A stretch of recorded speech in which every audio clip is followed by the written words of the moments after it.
Now, a major unresolved challenge facing the new Afghanistan remains how to achieve common purpose and support among the country's numerous different tribes. The only common factor for most is the nation which embraces them within political borders which are drawn on a map. What voice do they have for the future after NATO's combat troops have gone within 2 years? Well, joining me here in the Hub studio is Chief Ajmal Khan Zazai. He chairs the organization United Afghan Tribes. They aim at uniting disparate tribes. Well, Chief Zazai is chief of 7 tribes in eastern Afghanistan. They comprise around 350,000 people. That's in the province of Paktia. There you can see it in the east of the country. Well, Chief Zazai, thank you very much indeed for joining us. And one of the reasons you're here is to underscore what is happening among the tribes like your own. First of all, what relationship do you have with the Taliban? Are you being intimidated by the Taliban still? Well, let me explain, Nick. Afghanistan is a tribal country, and throughout the history we have made decisions through the tribal system. And indeed, the Taliban, there is a problem in the country, and the tribes are not very happy the way they are handling the people. They're using the brutality, which people are not very happy with it. And but do you think the Taliban are changing? Because there is an interview in one magazine tomorrow here in Britain with a senior Talib, unnamed, who says that essentially they are looking for a new kind of Afghanistan. Indeed, there are some people who are soft-minded people, and they would like to have a way forward in Afghanistan to take part. Do you talk to them?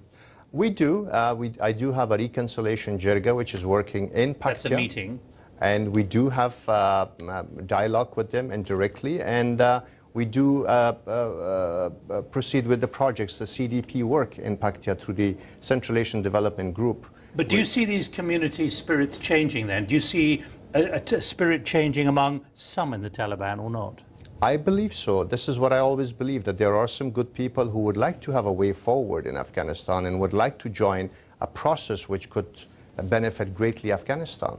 Now, you've said very clearly that NATO and foreign troops need to understand that the tribes have a significant role to play. And you've brought a document here in front of you which underscores how you're trying to get the tribal elders to move in a certain direction. Let me just bring this up. Absolutely. What does this show, Chief Zazai? This is a treaty which has been signed among all my 7 tribes, that they are liable for the protecting of the projects and working for peace and prosperity in the region. And what's the significance of all these thumbprints These here? are thumbprints. When the thumbprints are done by the tribal chief, that means they are committed to the treaty.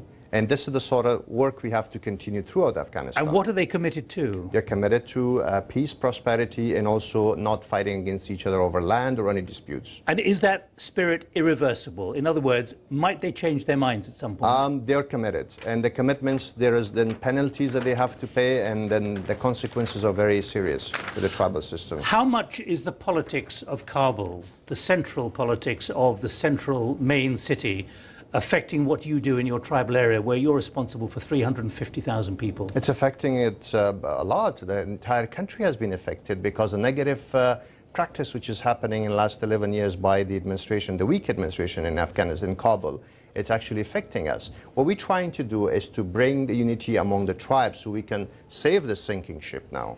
But look, Afghanistan has a particular history, not just the last few years with NATO and so on in the last decade. Do you really believe you can get unity among tribes who in the past have historically been fighting each other? One example I'll give you, the 43 long years of the King's era.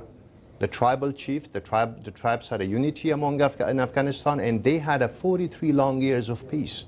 But when the communists, they took over, they dismantled the system of the tribes. But I'm pushing you on unity. Can you really get unity between you and your neighbouring tribes? Absolutely, we can do that. And so all the enmities of the past, you believe, will move away? We can do that if you work hard within the circle of the Afghan tribal system. And this is one of the examples that I brought here, that we can do it through treaties and understanding within the tribal structure.